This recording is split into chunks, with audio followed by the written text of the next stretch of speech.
Assalamualaikum warahmatullahi wabarakatuh. Alhamdulillahirrahmanirrahim. Kita panjatkan puja dan puji syukur kita kehadirat Allah Subhanahu wa taala karena atas limpah rahmatnya kita masih diberikan kesehatan, diberikan nikmat lahir batin jasmani dan rohani.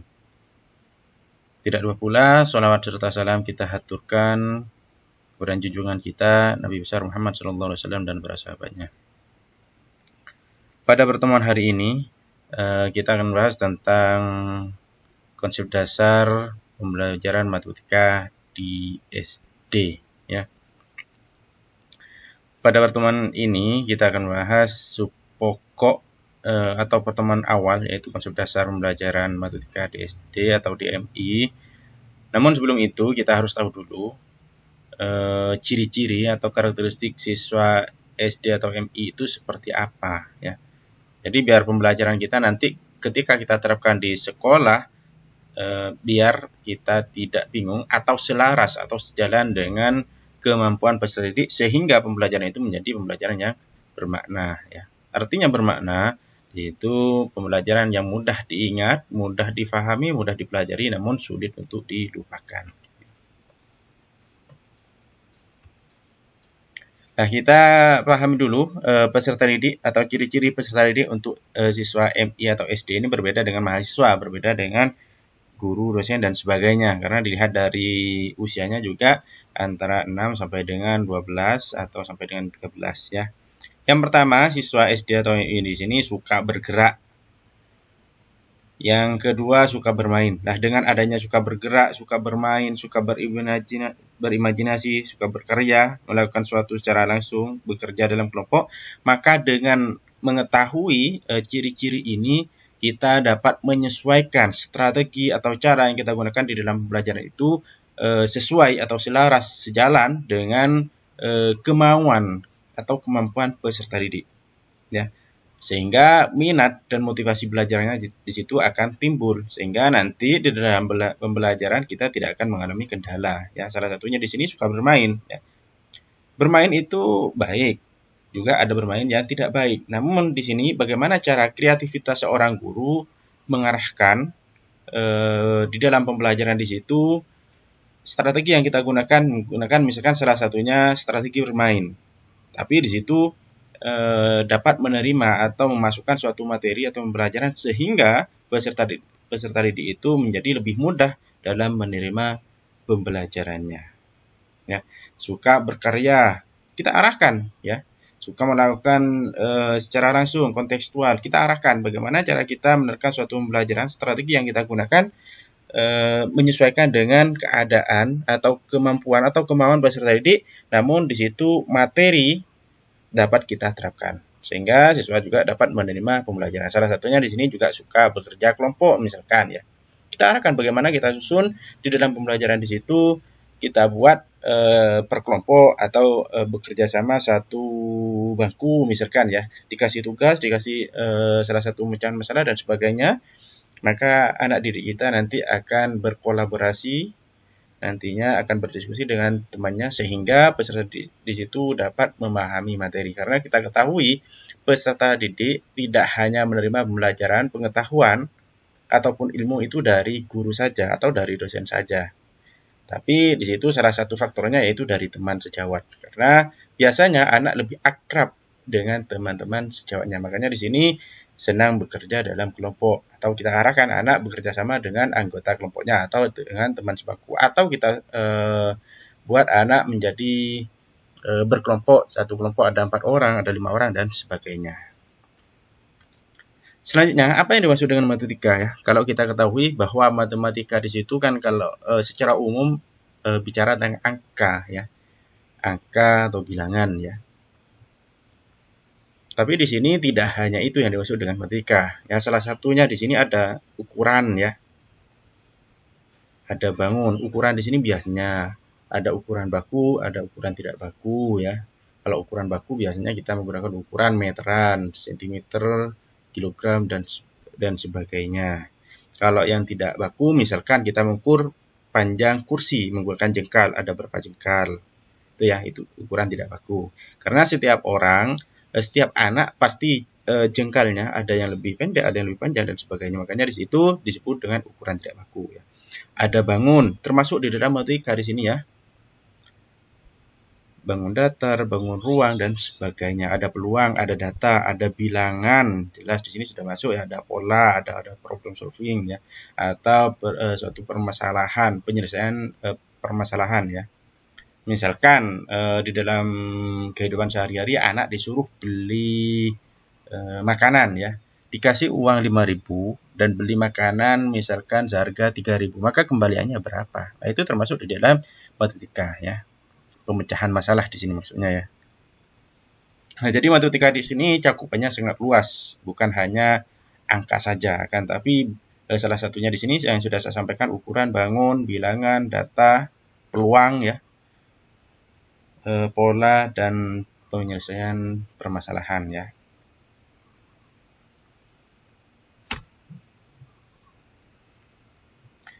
Terus yang dimaksud dengan pembelajaran matematika itu apa ya? Pembelajaran matematika itu satu proses belajar ya. Kalau kita secara umum ya, proses pengalaman belajar. Jadi yang mengalami belajar itu siapa? Siswa ya, atau peserta didik. Proses mengalami belajar atau mengalami pembelajaran yang dirangkai sedemikian rupa atau disusun secara terencana atau secara sistematis. Yang menyusun ini pastinya seorang guru atau seorang pendidik ya. Sehingga anak didik kita atau siswa kita itu mendapatkan ilmu atau kemampuan atau kompetensi di sini yang kaitannya dengan matematika tadi ya. Matematika di sini karena cakupannya sangat luas ya, ada ukuran, bangun, data, dan sebagainya. Jadi dengan adanya strategi atau penyusunan perencanaan yang disusun oleh seorang guru atau seorang instruktur atau seorang dosen, maka objek atau peserta didik, kalau di sekolah itu peserta didik, objeknya kalau di kampus atau di perguruan tinggi itu mahasiswa ya. Objek di situ dapat berinteraksi atau dapat berproses ya. Dari awal, dari kegiatan awal, kegiatan inti sampai dengan kegiatan akhir. Sehingga dengan adanya kegiatan di situ, karena disusun secara terencana, maka harapannya peserta didik atau objek yang kita olah di situ mendapatkan suatu ilmu atau mendapatkan suatu pengetahuan atau mendapatkan suatu kompetensi sesuai dengan yang direncanakan, yaitu tentang pembelajaran matematika. Gitu ya, karena di sini yang kita bahas adalah pembelajaran matematika. Untuk selanjutnya, apa tujuan dari pembelajaran matematika di sini? Ya, tujuan pembelajaran matematika MI atau SD yang pertama memahami konsep matematika.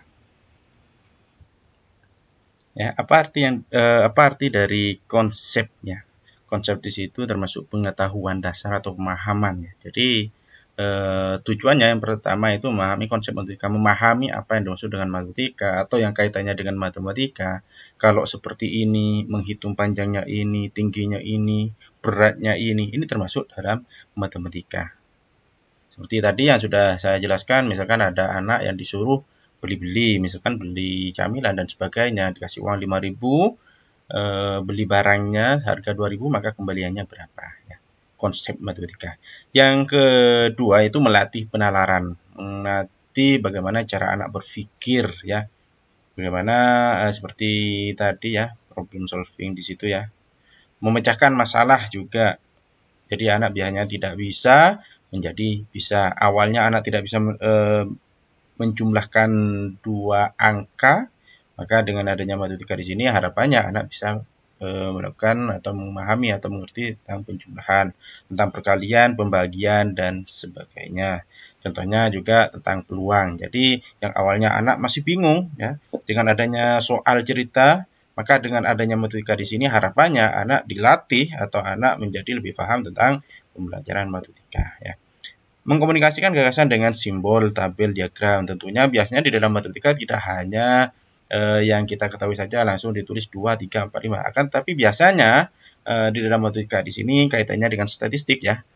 Biasanya ada perusahaan menggunakan simbol, menggunakan tabel, bagaimana menyusun tabel, bagaimana masukkan ke dalam tabel, ya. Bagaimana menghitung mean, median, dan modus, dan sebagainya. Ada juga biasanya data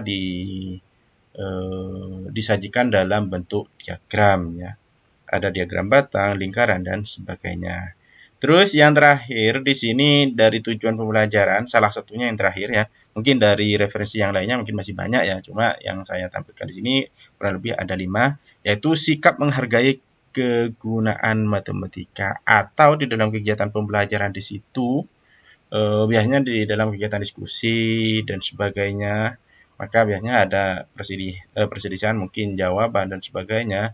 Salah satunya menghargai orang lain, dan salah satunya juga menghargai matematika di situ mungkin polanya atau cara menyelesaikan suatu permasalahannya mungkin agak berbeda dengan teman yang lainnya. Maka dengan cara seperti itu, dengan berbagai macam pola dan sebagainya, maka kita juga bisa, oh ternyata cara itu juga bisa, oh ternyata cara ini lebih pas, oh ternyata cara ini yang paling cepat, kalau yang satunya agak lama, cuma jawabannya sama-sama benar dan sebagainya ya.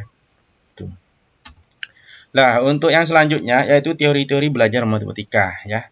Kurang lebih di sini yang saya tampilkan ada 6. Mungkin kalau di sumber-sumber yang lainnya ada 2, ada 3, atau mungkin juga lebih dari 6. Silahkan sesuaikan dengan sumber yang Anda punya.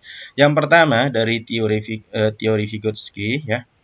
Ini menekankan pada interaksi ya, adanya stimulus dan rangsangan. Biasanya kalau di dalam pembelajaran di sini lebih menekankan pada konstruktivisme. Jadi maksudnya di sini peserta didik di dalam pembelajaran itu bisa belajar, bisa memahami suatu materi atau teori dengan cara pemberian stimulus atau interaksi antara guru dengan siswa atau antara siswa dengan siswa, ya, atau siswa dengan masyarakat yang lainnya. Jadi pokoknya intinya ada interaksi, ya, ada stimulus, pemberian rangsangan, ya.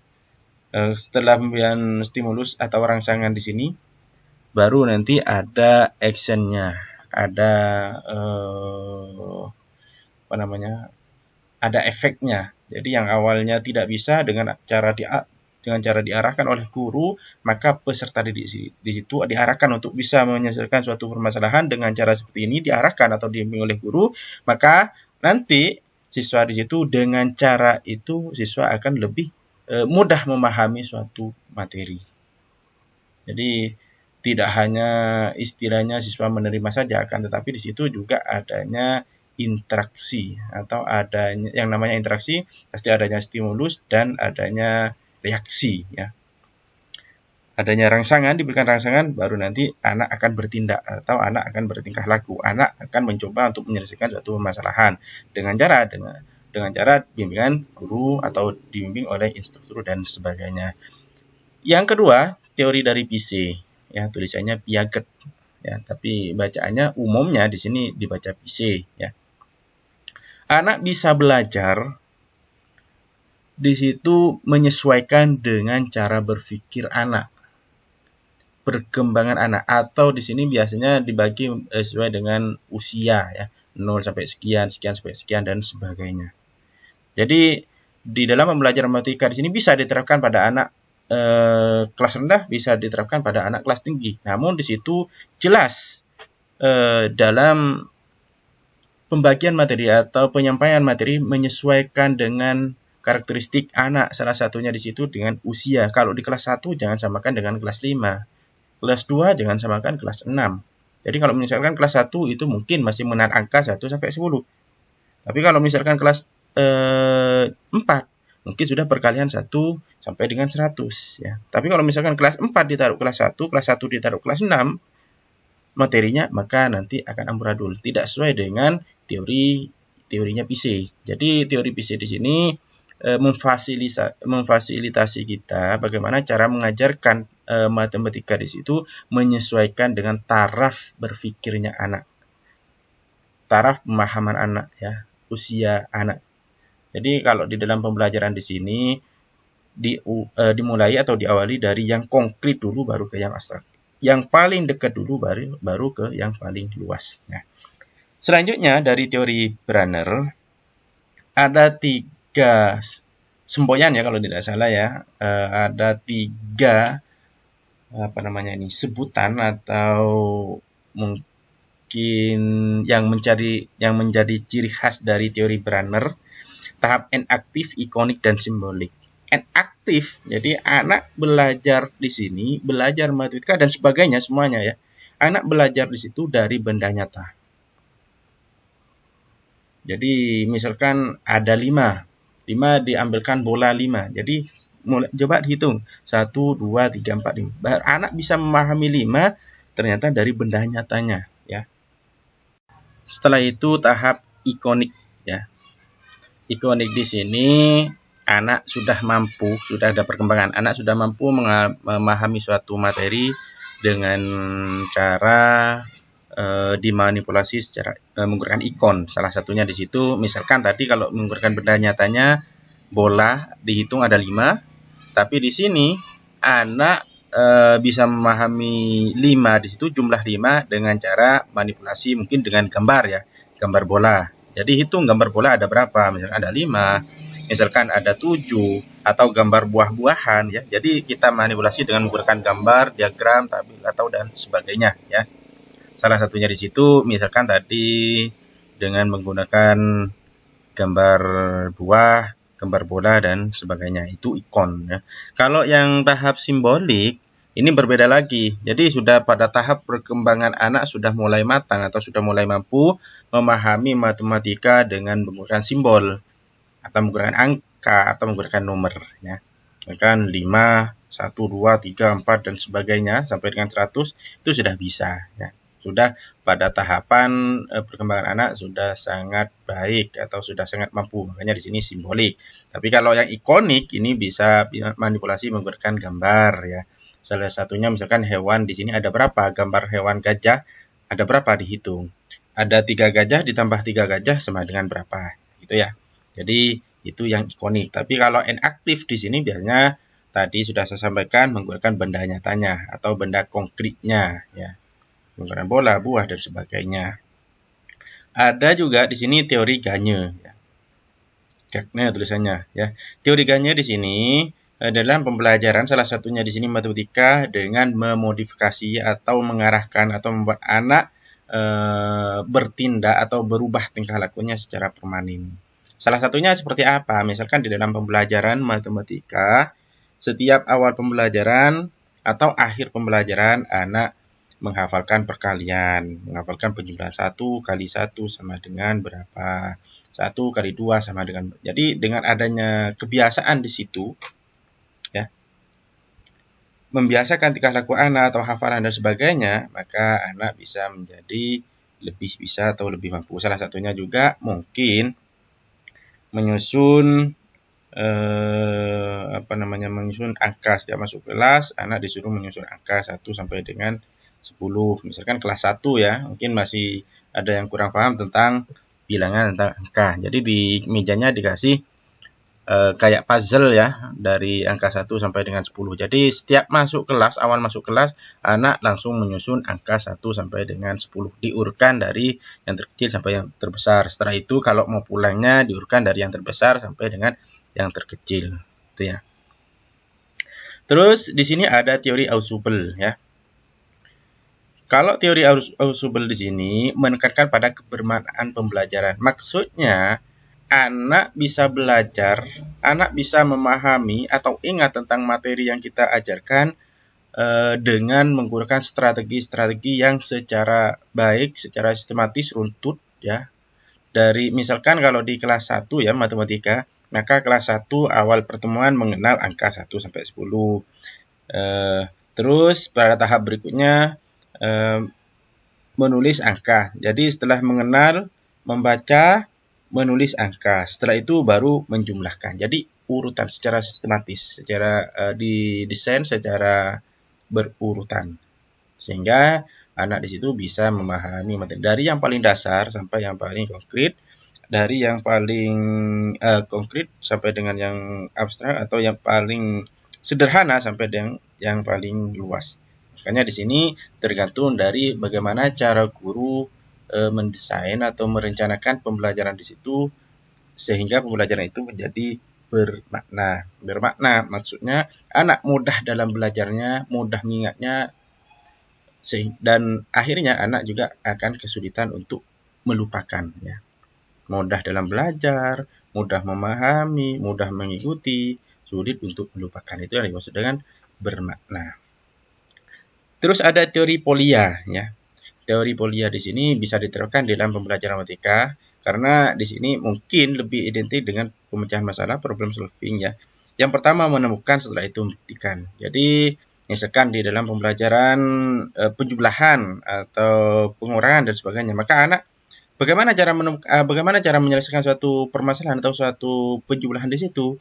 Dengan cara apa? Mungkin dengan menggunakan gambar, dengan menggunakan diagram, dengan menggunakan tabel dan sebagainya, dengan disusun secara berurutan atau seperti apa? Silakan kita menemukan caranya. Kita menemukan suatu permasalahannya, apa yang akan anak selesaikan, caranya seperti apa. Setelah diselesaikan, maka dibuktikan benar atau tidak, dicek kembali, di cross check kembali.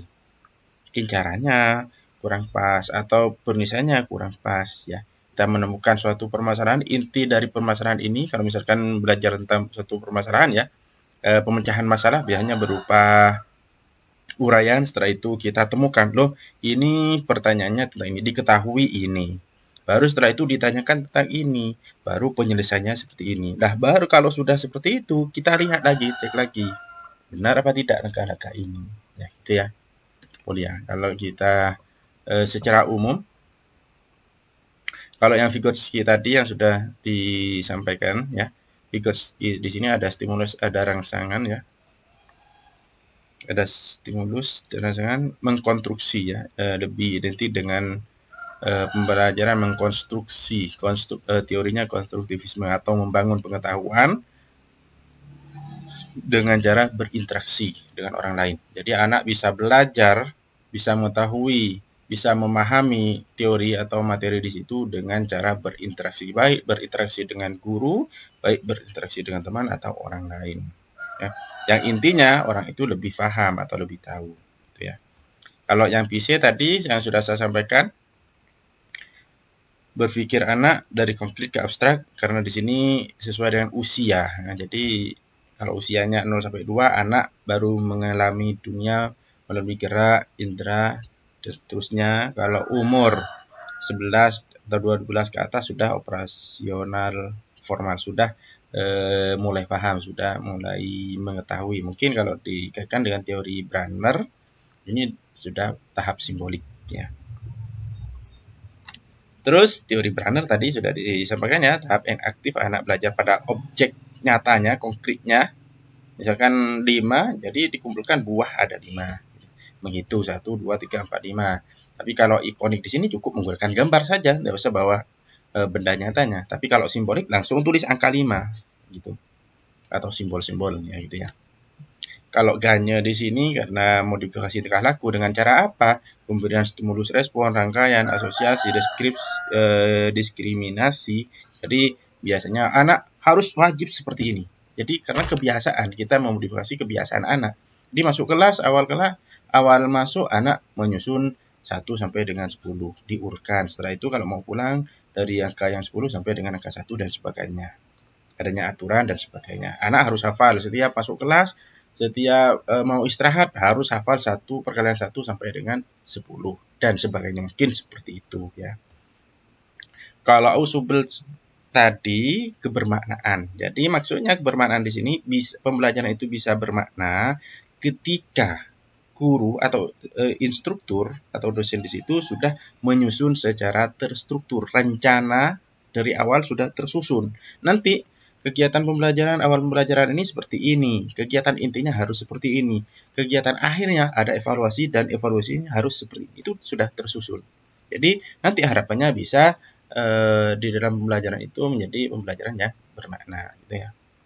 Kalau yang polia tadi ini ya, menemukan atau membuktikan ya. Jadi langkah-langkahnya seperti apa? Memahami permasalahan. Jadi ketika ada permasalahan soal cerita dan sebagainya, kita pahami permasalahannya tentang apa, kita tentukan, merencanakan penyelesaiannya. Jadi memahami permasalahannya seperti ini, kita tentukan diketahui ini. Terus diketahui A, diketahui B, ditanya C. Baru kita merencanakan. Ya. Merencanakan penyelesaian. Baru kalau sudah merencanakan penyelesaian, maka kita laksanakan menyelesaikan. Setelah kita selesaikan, kita susun menggunakan rumus kita, menggunakan susun dan sebagainya ya. Misalkan kalau matematika hitung susun, hitung penjumlahan dan sebagainya, silakan kita Anda punya cara masing-masing, baru kalau sudah selesai kita cek kembali, melakukan pengecekan. Makanya tadi secara umum ada menemukan dan membuktikan. Membuktikan di sini kita bisa mengecek kembali apakah sudah benar atau masih kurang benar, ya. Mungkin itu saja yang dapat saya sampaikan, kurang lebihnya mohon maaf. Mudah-mudahan bermanfaat. Wabillahi taufiq wal hidayah. Wassalamualaikum warahmatullahi wabarakatuh.